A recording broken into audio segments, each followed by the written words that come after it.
ಮೊಟ್ಟ ಮೊದಲನೇದಾಗಿ ನಾವು ಈ ಪಟ್ಟದ ಬೊಂಬೆ ಅಂತ ಎರಡು ಜೋಡಿ ಇಟ್ಟಿದ್ದೀವಿ. ಮರದ ಬೊಂಬೆಗಳು, ಮರಪಾಚಿ ಬೊಂಬೆಗಳು ಅಂತ ಹೇಳ್ತಾರೆ ಅದನ್ನ.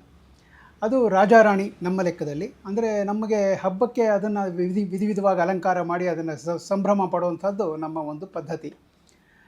ಸೊ ಅದರ ಜೊತೆಗೆ ನಮ್ಮ ಮನೆಯವರಿಗೆ ಅವರ ತಾತನ ಕಾಲದಲ್ಲಿ ಕೊಟ್ಟಂಥ ಶ್ರೀನಿವಾಸನ ವಿಗ್ರಹ, ಅದು ಮರದ್ದೇನೆ, ಅದಕ್ಕೆ ಅಲಂಕಾರ ಮಾಡಿ ಎಲ್ಲ ಇಡುವಂಥದ್ದು.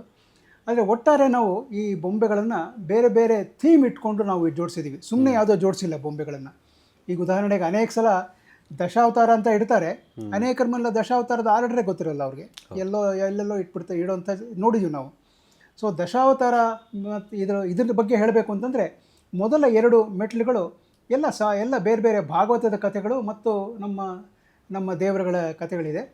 3ನೇದರಲ್ಲಿ ದಶಾವತಾರ ಇದೆ. ದಶಾವತಾರ ಇತ್ತೀಚಿನ ದಿನಗಳಲ್ಲಿ ಹೊಸದಾಗಿ ಬಂದಿರುವಂಥ ಒಂದು ವಿಚಾರ ಅಂತ ಹೇಳಿದ್ರೆ, ಅದು ಎವಲ್ಯೂಷನ್ ಆಫ್ ಮ್ಯಾನ್ ಅನ್ನುವಂಥದ್ದನ್ನು ಹೇಳ್ತಾರೆ. ಅಂದರೆ ಮೊದಲು ಅದು ಮತ್ಸ್ಯಾವತಾರ, ಬರೀ ನೀರಲ್ಲೇ ಇತ್ತು. ಮತ್ಸ್ಯದಿಂದ ಕೂರ್ಮ, ನೀರು ಮತ್ತು ಜಲಚರ ಆಯಿತದು. ಅದಾದ ನಂತರ 4 ಕಾಲುಗಳ ಪ್ರಾಣಿ ಆಯಿತು, ಬಹಳ ಬಲಿಷ್ಠವಾದ ಪ್ರಾಣಿ.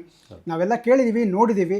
ಅದು ಇಡೀ ಒಂದು ಭೂಮಿಯನ್ನೇ ಮೇಲೆತ್ಕೊಂಡು ಬಂತು, ಅದು ವರಾಹ ಅನ್ನುವಂಥದ್ದು.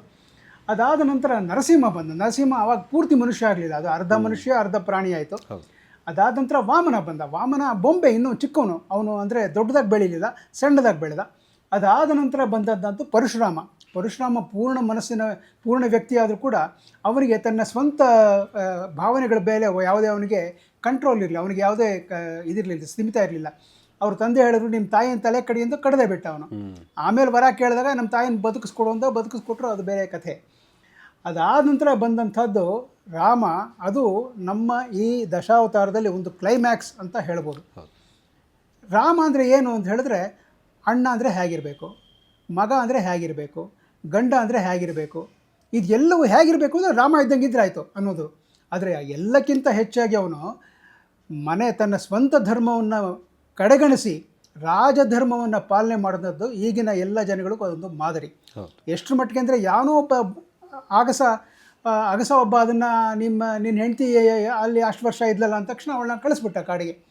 ಯಾತಕ್ಕೆ ಕಳಿಸ್ದ ಅಂತ ಹೇಳಿದ್ರೆ, ರಾಜಧರ್ಮ ಹೇಳುತ್ತೆ ನನಗೆ ಯಾರು ಕೂಡ ಪ್ರಜೆಗಳು ನನ್ನ ಕಡೆ ಕೈ ತೋರಿಸ್ಬಾರ್ದು ಅನ್ನುವಂಥದ್ದು. ಅದಾದ ನಂತರ ಬಂದಂಥದ್ದು ಬಲರಾಮ, ಅದಾದ ನಂತರ ಕೃಷ್ಣ. ರಾಮನ ಕಾಲದಲ್ಲಿ ಎಲ್ಲವೂ ಸತ್ಯವೇ, ಅದು ಸತ್ಯ ಬಿಟ್ಟು ಬೇರೆ ಚಾನ್ಸೇ ಇಲ್ಲ, ಅದಕ್ಕೆ ಅವಕಾಶವೇ ಇಲ್ಲ, ಹೇಳ್ದಂಗೆ ನಡಿಬೇಕು ಅಷ್ಟೇ. ದಶರಥ ಕೈಕೇಯಿ ಹೇಳಿದ್, ನನಗೆ 3 ವರ ಕೊಟ್ಟಿದ್ದೆ, ವರ ಕೊಟ್ಟ ಅವನು. ಕೊಟ್ಟ ವರ ಏನು, ನನಗೆ ಭರತ ರಾಜ ಆಗಬೇಕು, ರಾಮ ಕಾಡಿಗೆ ಹೋಗಬೇಕು 14 ವರ್ಷ, ಒಪ್ಕೊಂಡು ಕಳಿಸ್ಬಿಟ್ಟ. ಆಮೇಲೆ ಅವನು ಎಷ್ಟು ಒದ್ದಾಡ್ದ ದಶರಥ, ಅದು ಬೇರೆ. ಆದರೆ ಸತ್ಯಕ್ಕೆ ಎಲ್ಲ ಕೂಡ ಇದ್ದಂಥದ್ದು ರಾಮನ ಕಾಲದಲ್ಲಿ. ಕೃಷ್ಣನ ಕಾಲ ಬಂದಾಗ ಸ್ವಲ್ಪ ಸುಳ್ಳು ಹೇಳ್ಬೋದು, ಸ್ವಲ್ಪ ಮೋಸ ಮಾಡ್ಬೋದು, ಆದರೆ ಇದು ಧರ್ಮ ಗೆಲ್ಲಬೇಕಾದ್ರೆ ಇವೆಲ್ಲವನ್ನು ಮಾಡಿಸ್ಬೇಕು ಅನ್ನುವಂಥದ್ದನ್ನು ಮಾಡಿ ತೋರಿಸ್ದ ಕೃಷ್ಣ. ಹೀಗಾಗಿ ಅವನು ಕೆಲವು ಸಲ ಸುಳ್ಳು ಹೇಳಿದ್ದ. ಧರ್ಮರಾಯನ ಕೈನಲ್ಲಿ ಅಶ್ವತ್ಥಾಮ ಹತಕ್ಕುಂಜರ ಅಂದರೆ ಅಶ್ವತ್ಥಾಮ ಸತ್ತೋದ ಅಂತ ಹೇಳಿದ. ಕಡೆಗೆ ಅಶ್ವತ್ಥಾಮ ಅಂತ ಆನೆಯನ್ನು ಮೆತ್ತಿಗೆಳಿಸ್ದ. ಇದೆಲ್ಲ ಮಾಡ್ದ. ಕಡೆಗೆ ಚಕ್ರ ತೆಗಿತಿದ್ದಂಥ ಕರ್ಣನನ್ನು ಕೊಲ್ಲುವಂಥ ಅರ್ಜುನನಿಗೆ ಸೂಚನೆ ಕೊಟ್ಟ. ಇದೆಲ್ಲ ಮಾಡಿದಂಥದ್ದು ಧರ್ಮ ಗೆಲ್ಲಬೇಕು ಅನ್ನೋ ದೃಷ್ಟಿಯಿಂದ. ಇದೆಲ್ಲ ಆದ ನಂತರ ಈಗ ಬಂದಿರುವಂತಹ ಕಲಿಗಾಲ, ಅದ್ರ ಬಗ್ಗೆ ಎಷ್ಟು ಹೇಳಿದ್ರು ಎಷ್ಟು ಹೇಳದೇ ಇದ್ದರೂ ಅಷ್ಟೇ ಒಳ್ಳೆಯದು ಅಂತ ನನಗನ್ಸುತ್ತೆ. ಅದಾದ ನಂತರ ಅಷ್ಟಲಕ್ಷ್ಮಿಯರು, ಅದರ ಲಕ್ಷ್ಮಿಯರ ವಿಗ್ರಹ ಇದೆ. ಇಲ್ಲಿ ಸುಂದರೇಶನ ಕಲ್ಯಾಣ, ಇದು ಮಧ್ಯದಲ್ಲಿ ನಮ್ಮ ಈಗಿನ ಇರುವಂಥ ಮದುವೆ, ಆ ಕಡೆ ಶ್ರೀನಿವಾಸ ಕಲ್ಯಾಣ.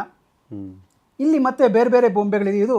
ಈ ಒಂದು ಬೊಂಬೆ ಇದು ನಮ್ಮ ಮನೆಯಲ್ಲಿರುವಂಥ ಅತ್ಯಂತ ಹಳೆಯ ಬೊಂಬೆ, ಸುಮಾರು 130 ವರ್ಷಗಳದಕ್ಕೆ. ಶಕುಂತಲೆ ಮೇನಕೆ ಬೊಂಬೆ ಅದು ಚಂದ್ರಶಿಲೆಯಲ್ಲಿ ಮಾಡಿರುವಂಥದ್ದು, ಪ್ಯೂರ್ ಚಂದ್ರಶಿಲೆಯಲ್ಲಿ ಮಾಡಿರುವಂಥದ್ದು. ಮತ್ತು ಆ ಥರ ಇರುವಂಥ ಬೊಂಬೆಗಳು ಈ ಲಕ್ಷ್ಮೀ ಸರಸ್ವತಿ ಇದೆ, ಅಲ್ಲೊಂದು ಬೊಂಬೆ ಕೂತಿದೆ. ಅದೆಲ್ಲವೂ ಕೂಡ ಸುಮಾರು 100 ವರ್ಷದ ಮೇಲಿರುವಂಥ